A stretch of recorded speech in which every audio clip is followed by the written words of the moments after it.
러시아와 우크라이나의 전쟁 벌써 1년 넘게 진행 중입니다. 우크라이나의 서방 국가들의 무기 지원이 이어지는 가운데 독일의 레오파르트2 전차와 영국의 챌린저2 전차가 지원된다는 소식이 들려왔죠. 유럽 여러 국가에서 운용하면서 베스트셀러 전차로 불리는 레오파르트 전차, 그에 비해서 인지도가 아무래도 떨어지는 챌린저 전차인데요. 과연 우크라이나에서 어떤 활약을 펼치게 될지 두 전차를 비교 분석해 보겠습니다.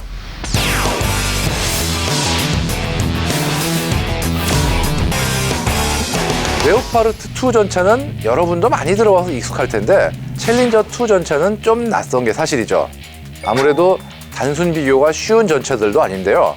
먼저 레오파르트2는 A4, A5, A6 세 종류가 모두 우크라이나에 들어갑니다. 이 세 종류가 각각 꽤 다른 편인데요. 반면 챌린저2는 챌린저2 하나만 있어요. 일단 레오파르트2 중 가장 많은 종류가 레오파르트2 A4인데요. 1985년에서 1992년 사이에 만들어진 버전입니다. 참고로 1979년부터 1984년 사이에 A1부터 A3까지의 버전도 만들어졌으나 이것들도 전부 A4로 개량됐는데요. 3,000대 이상 만들어졌고 무게는 55톤입니다. A4에서 장갑과 사통장치 등을 개량한 버전이 1990년대 중반에 개량된 A5 버전이고요. A5에 더욱더 길고 강력한 55구경장 120mm 주포를 장착한 것이 A6입니다.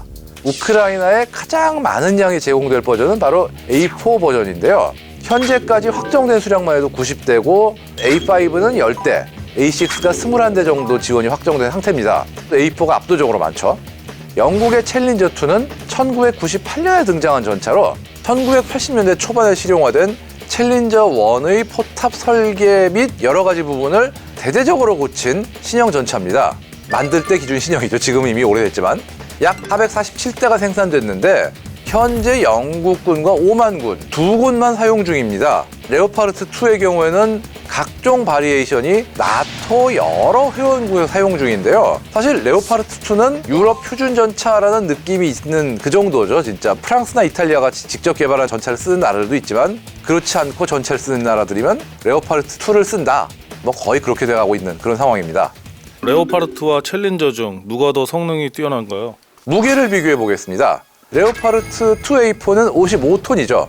챌린저2 64톤, 그리고 레오파르트 2A6는 62.3톤. 무게로는 챌린저2가 가장 무겁죠. 근데 이게 왜 무게를 얘기하냐? 이 기동성에 크게 좌우되기 때문입니다.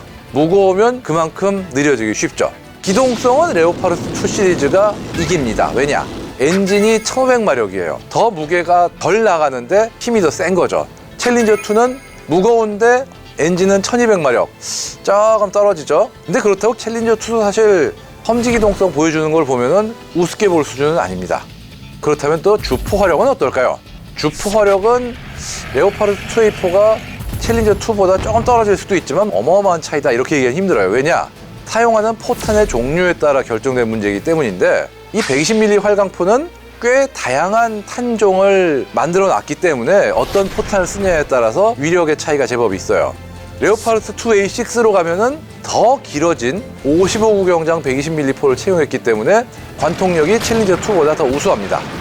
챌린저2의 경우는 1980년대 이후에 만들어진 서방 주력 전차로는 정말 유일하게 강선포를 사용해요.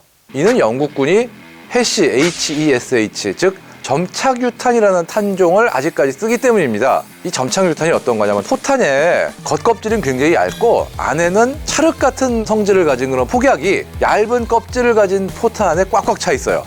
그래서 딱 맞으면은 먼저 표적에 호떡같이 쫙 퍼져요. 그 다음에 터집니다. 뒤쪽이 확 하고 깨지면서 파편이 안으로 확 뛰고 구멍이 크게 뚫려요. 대전차 능력 같은 경우는 좀 떨어지지 않겠냐 이런 얘기를 하지만 건물이나 벙커 같은 거를 상대할 땐 굉장히 효과적이에요. 그리고 철갑탄 같은 경우는 거리가 멀어지면 관통력이 떨어지니까 사거리에 제한이 있는데 이거는 관통력이란 개념이 없기 때문에 어느 거리에 쓰든 맞아서 터지게만 하면 돼요. 그렇기 때문에 영국군에서 주장하는 최대 유효 사거리는 8km입니다. 멀리 가죠. 그리고 챌린저2는 포탄이 분리형이에요. 155mm 자주포처럼 탄두 따로 추진장약 따로 이렇게 넣는 방식이에요.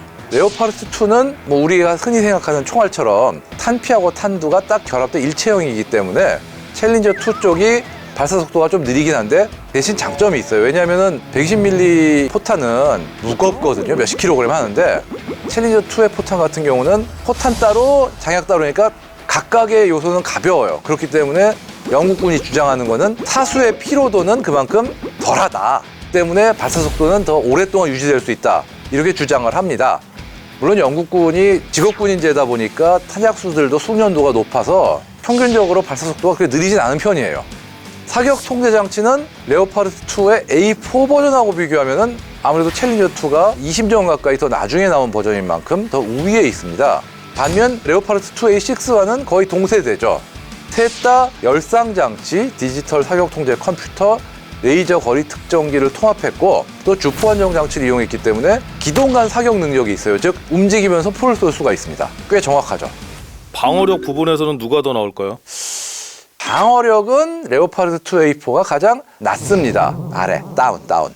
아무래도 가장 오래전에 개발한 거다 보니까 T-72 전차가 쏘는 125mm 주포에 대해서도 확실한 방어가 기대될까 의문이 있고 또 측면 방어력 같은 경우도 좀 걱정되는 거 아니냐는 얘기도 있어요. 챌린저2와 레오파르트2 A6 같은 경우는 그래도 나중에 나온 만큼 장갑이 더 강화되어 있기 때문에 T-72 전차 정도면은 정면에 대한 방어는 가능하지 않겠냐 기대를 하고 있습니다. 사실 챌린저2의 방어력은 이미 검증이 됐는데요. 2003년 이라크 침공 당시에는 단 한 대도 파괴되지 않았다 이렇게 얘기를 하는데 방어력이 굉장히 강하다 이렇게 얘기할 수 있죠.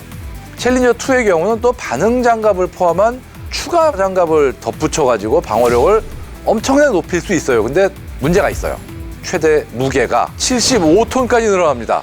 야, 이거 75톤이면 이거 골치 아프겠는데?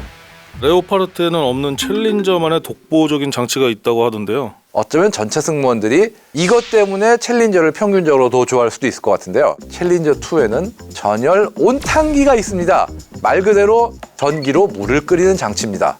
영국군에는 전차뿐 아니라 거의 모든 장갑 차량에 달려 있는데요. 이게 왜 있을까요? 홍차의 나라답게 차를 마시기 위해서 아닐까 뭐라고 생각할 수도 있는데 물론 차도 마시겠지만 가장 중요한 이유는 바로 전투 식량을 데워 먹을 수도 있고 온수를 쓸 수도 있다 이거죠. 에어컨만큼이나 승무원들에게 꼭 필요할 것 같습니다. 현재 우크라이나군의 레오파르트2 전차가 벌써 인도가 됐고 챌린저 전차의 운용 훈련도 받고 있다고 하는데 이런 무기들이 쓰일 필요가 없이 전쟁이 빨리 끝나가지고 평화가 왔으면 좋겠습니다.